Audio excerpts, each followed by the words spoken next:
ভূতের সন্ধান চ্যানেলে আপনাকে স্বাগতম। তালের গাছ, যেই তালের গাছ থেকে তাল পড়তো, ঠিক আছে, এই সেই তালের গাছ, সেই তালের গাছ থেকে তাল পড়তো আর ভূত তাল সুর রূপে আসতো আর তাকে হাবি করে নিত, ঠিক আছে। এখানে তাল কুড়াতে আসতে নিয়ে সেই ছেলেকে গায়েব করে দিত আর এই পথ দিয়ে জলের মধ্যে প্রবেশ করায় দিত। আর এদিকে আসতে চাইছে এই সেই পুকুর, এই পুকুরের মধ্যে কিন্তু এই ঘটনাগুলো ঘটেছিল। এই সেই পুকুর, যেই পুকুরের মধ্যে এই ঘটনাগুলো ঘটেছিল, ঠিক আছে। এই পুকুরের মধ্যে সোনা দানা হীরা মাণিক্য সব কিছু বেরিয়েছিল। আর এখানকার রাজার বাড়ি আছে, ঠিক আছে, রাজার বাড়ি এই সাইডে আছে, ঠিক আছে। তো এই ঘটনাগুলো ঘটেছিল, আপনাদেরকে আরও বিস্তারে পরবর্তীকালে আমরা সেই ঘটনাগুলোকে বর্ণনা করব। আসছি ভূত বাগানে। তো এই যে এরিয়াটা দেখতে পাচ্ছেন, এই এরিয়াতে অনেক ভূত।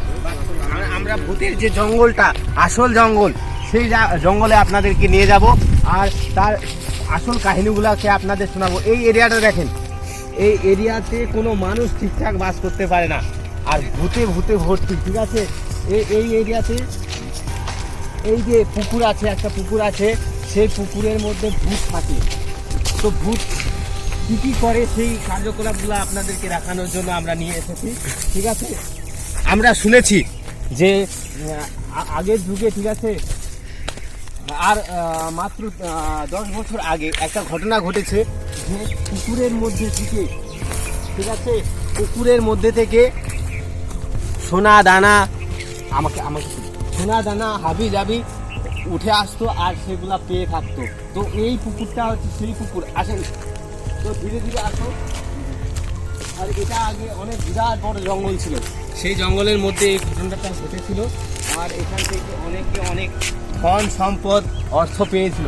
তো এই পুকুরটা হচ্ছে সেই পুকুর। আমরা সেই পুকুরটা আপনাদেরকে দেখানোর জন্য ধীরে ধীরে নিয়ে আসছি।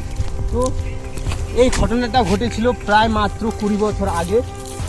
আর তারপরে একটা ঘটনা ঘটেছিল যে এই পুকুরে ভূতেরা থাকতো।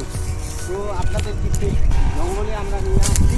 এটাই হচ্ছে সেই জঙ্গল, যে জঙ্গলে ভূত বাস করতো, ঠিক আছে। তো গাইস